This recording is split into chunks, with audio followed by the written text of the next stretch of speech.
ఉందని తల్లి తండ్రి అన్నలు తప్ప మిగిలిన వాళ్ళు ఊళ్ళో వాళ్ళు అందరూ అనుకునేవాళ్ళు. కానీ దానిలో రుక్మి అనేటటువంటి వాడికి శిశుపాలుడు ఫ్రెండ్ అండి, స్నేహితుడు. ఆ శిశుపాలుడికి ఇచ్చి చేస్తాను, నేను అతడికి ఇస్తాను అని తండ్రిని కూడా ఒత్తిడి చేస్తుంటే తండ్రి ఏమీ మాట్లాడలేకపోతున్నాడు. ఏమో నిజంగా అన్న అదే పని చేస్తాడేమో, ఎలా అని ఈ రుక్మిణి అగ్నిజ్యోతనుడు అనేటటువంటి బ్రాహ్మణోత్తముని పిలిచి, ఎందుకంటే ఆ వేళండి మీరు ఆలోచిస్తే బ్రాహ్మణ క్షత్రియ వైశ్య శూద్ర అనేటటువంటి వాటిల్లో ఎవరో ఒకరు ఎక్కువ మరి ఎవరో ఒకరు తక్కువ అనేటటువంటిది లేదండి. అందరి పట్ల ఆత్మీయంగా ఉండేవారండి. ఇప్పుడు ఆ అవగాహన లోపించిందండి. కులాల పేరిట కుమ్ములాటలు మొదలైనవండి. అది అన్నింటిలో దౌర్భాగ్యం ఆశ్రమాలకు కూడా వర్తించిందండి. బ్రాహ్మణ స్వామి, అబ్రాహ్మణ స్వామి, క్షత్రియ స్వామి, లేకపోతే మరొక స్వామి, ఇలా. అరే ఒక సన్యాసి అని అంటేనే అన్నింటినీ విడిచిపెట్టినటువంటి వాడు. దేన్ని పట్టుకున్నా అతడు సన్యాసి అని అనబడడు. శబ్దానికి ఉంటుందేమో తప్ప ఆ లోపల ఉండేటువంటి ప్రవృత్తికి ఉండదు. అంచేతండి బ్రాహ్మణోస్య ముఖమాసీతు పురుష సూక్తం చెప్పిందండి. భగవంతుడంటే ఎవరు? విరాట్ స్వరూపం. ఆ విరాట్ స్వరూపంలో భగవంతుడికి బ్రాహ్మణుడు ముఖంగా ఉంటాడు, భుజములు క్షత్రియుడుగా ఉంటాడు, ఊరువులు వైశ్యుడిగా ఉంటాడు, శూద్రులు చరణాలుగా ఉంటాడు. నమస్కారం చేస్తే ఎక్కడ చేస్తామండి? ముఖానిగా, పాదాలకి మనం నమస్కారం చేస్తాం. నివేదన చేస్తే ఎక్కడ చేస్తామండి? నివేదన పాదాలు కాదు. ఏమన్నారు స్వామి? పాదాలు కాదు. ఎవరు చెప్పారు? మరి అలా మాట్లాడతారు. నివేదన పాదాలకు చేస్తారా కదా? ముఖానికి చేస్తాం.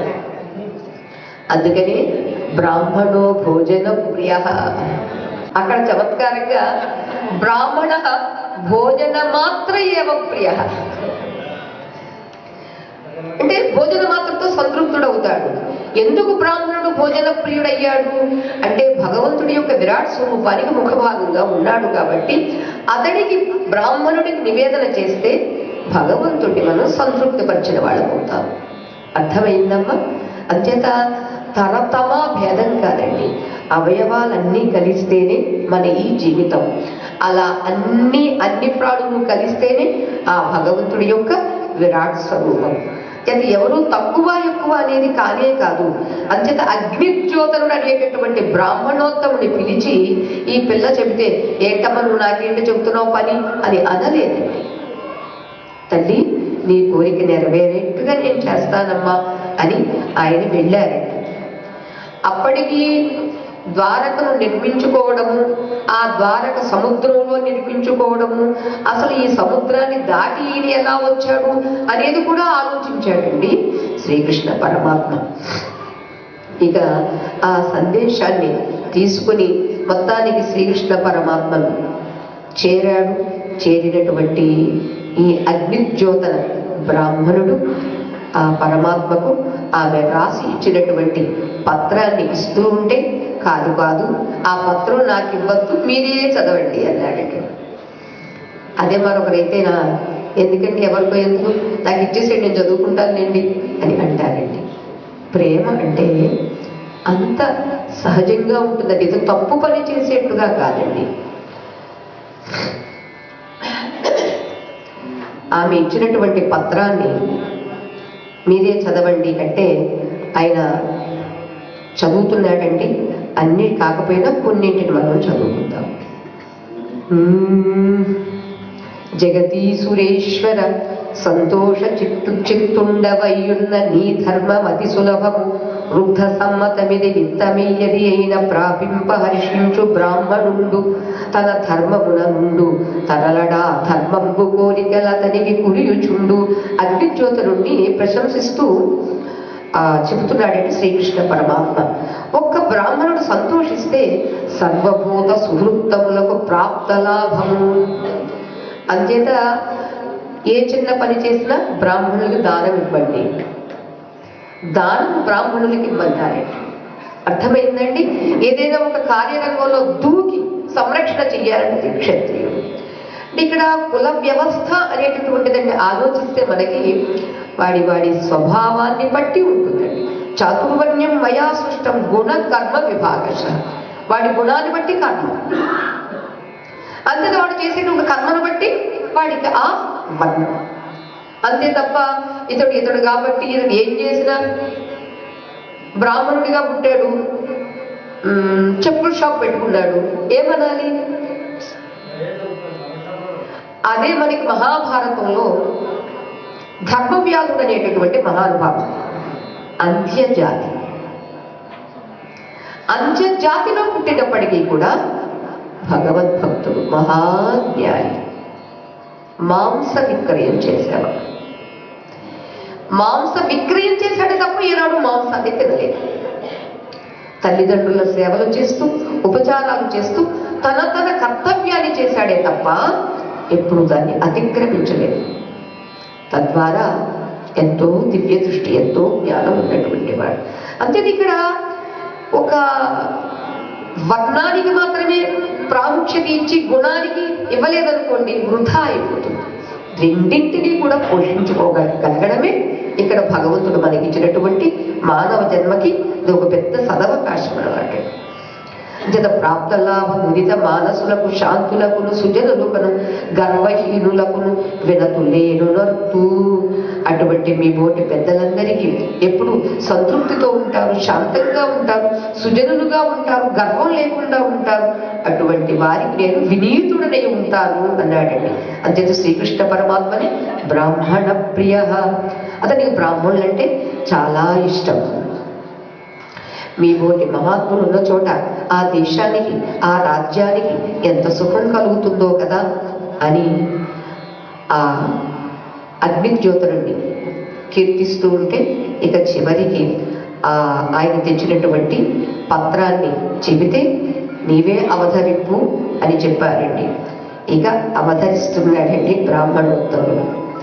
ఏ నీ గుణములు కర్ణేంద్రియములు సోక దేహతాపంబులు తీరిపోవు.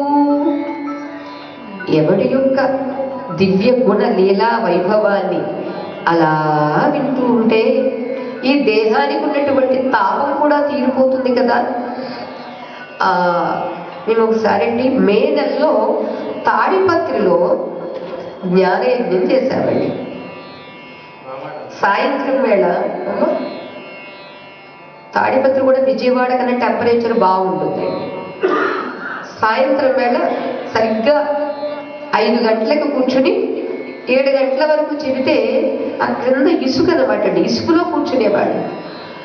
7 గంటలు అయిపోయిన తర్వాత అమ్మ మేము కూర్చునేసరికి ఇసుక వేడిగా ఉంది, మీరు చెప్పేటటువంటి ఆ అమృతం వల్ల ఇది కాస్త చల్లబడిపోయిందమ్మా, మాకు ఈ వేడి ఏమీ తెలియలేదమ్మా అన్నారు. అది నాకు అనిపిస్తుందండి. దేహ తాపములు తీరిపోవాలి, బయట తాపాన్ని ఉపసంహరింపజేస్తుందండి భగవంతుని యొక్క ఆ కథా సుధా అమృతం.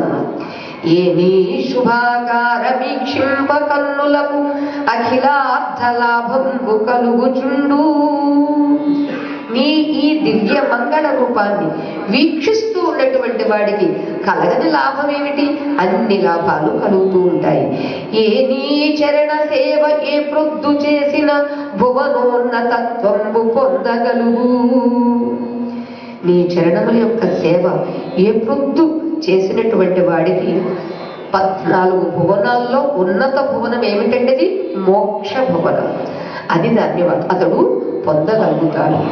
ఏ నీల సన్నామమే ప్రొద్దు భక్తితో తడవిన బంధ సంతతులు వ్రాయు.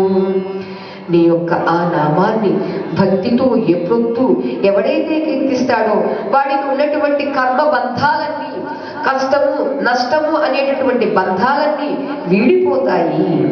అట్టి నీయందు నా చిత్తము అనవరతము నచ్చి ఉన్నది నీ ఆనలేదు కరుణ చూడు కంసారి. అప్పటికే కంసుడికి సంహరించినటువంటి వాడు కాబట్టి ఆయనకు బిరుదు వచ్చిందండి. కంసుడికి అరి అంటే శత్రువు, కంసుడిని చంపినటువంటి వాడు కాబట్టి కంసారి. కంసారి కలవిదారి శ్రీయుతాకార మారిని చిత్తచూర. ఇన్ని విశేషణాలు చెప్పి చెప్పి చెప్పి అలాంటి నీ యందు నా చిత్తము అనవరతం ఎప్పుడూ కూడా నచ్చి నచ్చి ఉన్నది. నీ మీద ఒట్టు. చాలా మంది ఆడవాళ్ళకి ఇది ఒక మంచి అలవాటు అండి, నీ మీద ఒట్టు అని. అలాగే ఈవిడ కూడా చెబుతుంది.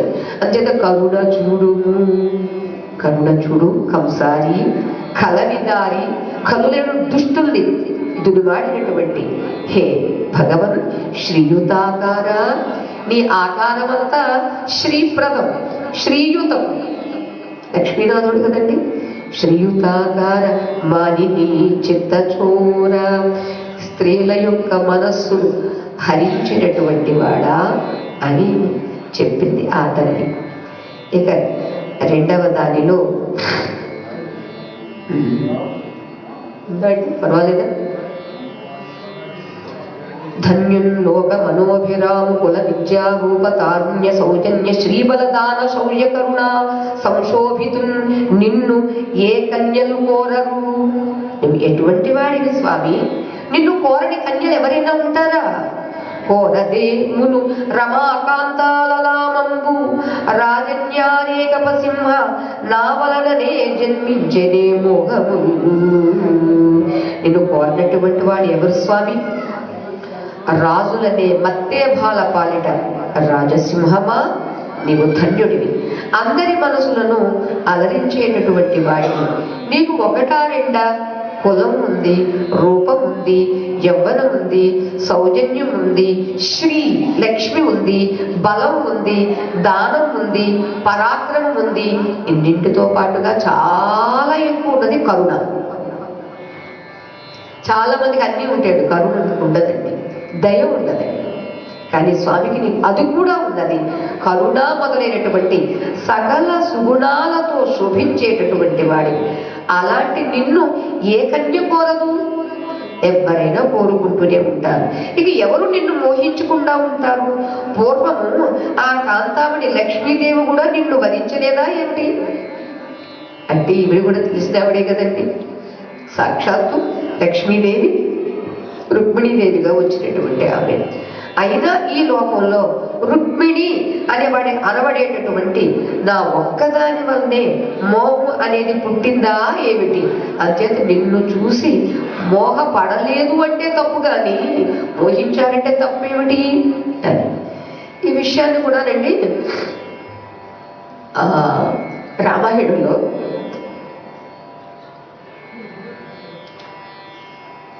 సీతాదేవి దగ్గర ఆంజనేయ స్వామి మాట్లాడేటప్పుడు చెప్తారు, నకశ్చిన్ అపరాధ్యతి హనుమాన్. అసలు ఈ లోకంలో తప్పు చేయని వాడు ఎవడు? అందరూ తప్పులు చేసిన వారే అంటుందండి. అంటే హనుమంతుడు, అమ్మా ఏంటమ్మా అందరు నేను కట్టగలిపేస్తున్నావు, నేను తప్పు చేశానమ్మా, అయ్య తప్పు చేశాడా, లక్ష్మణుడు తప్పు చేశాడా అని అంటాడు.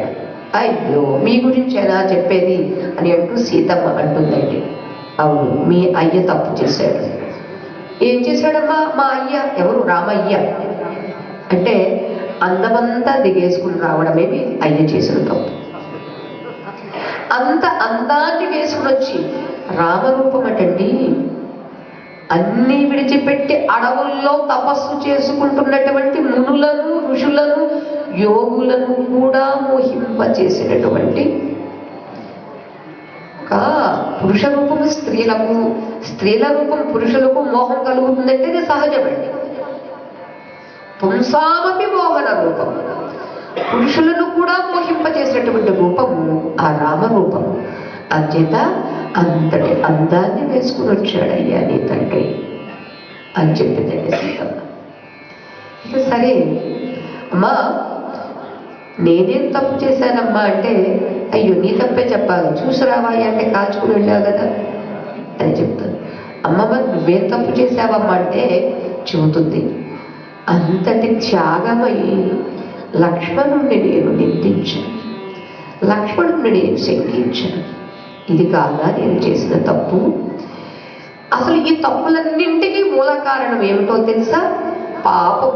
ఆ శూర్పణఖ నీ తండ్రి అందాన్ని చూసి మోహించి వచ్చింది. ఆ అందమే లేకపోతే ఆవిడ వచ్చేది కాదుగా. అంతే, ఆవిడ మోహించడానికి కారణం ఎవరు? నీ తండ్రి. అంతే, తప్పు ఇక్కడ పెట్టుకుని ఎవరినో అంటావేమిటి అంటే హనుమ అంటాడు, అమ్మ నువ్వు అను, వీళ్ళందరినీ పచ్చడి చేసేస్తాను, అప్పడాల పిండిలాగా నలిపేస్తాను అంటాడు. అదే వాళ్ళు ఎవరు? వాళ్ళ ధర్మాన్ని వాళ్ళు నిర్వర్తిస్తూ ఉన్నారు. లోకంలో ఎవరన్నా తప్పు చేయని వాళ్ళు ఎవరు చెప్పు అని అంటే దాని మీద ఈ సంభాషణ అంతా జరుగుతుందన్నమాట. అంచేది ఇక్కడ మోహం అనేది పుట్టడం తప్పు కాదండి, పుట్టలేదు అంటే వాడికి ఇదేం పని చేయటం లేదు అనుకోవాలి.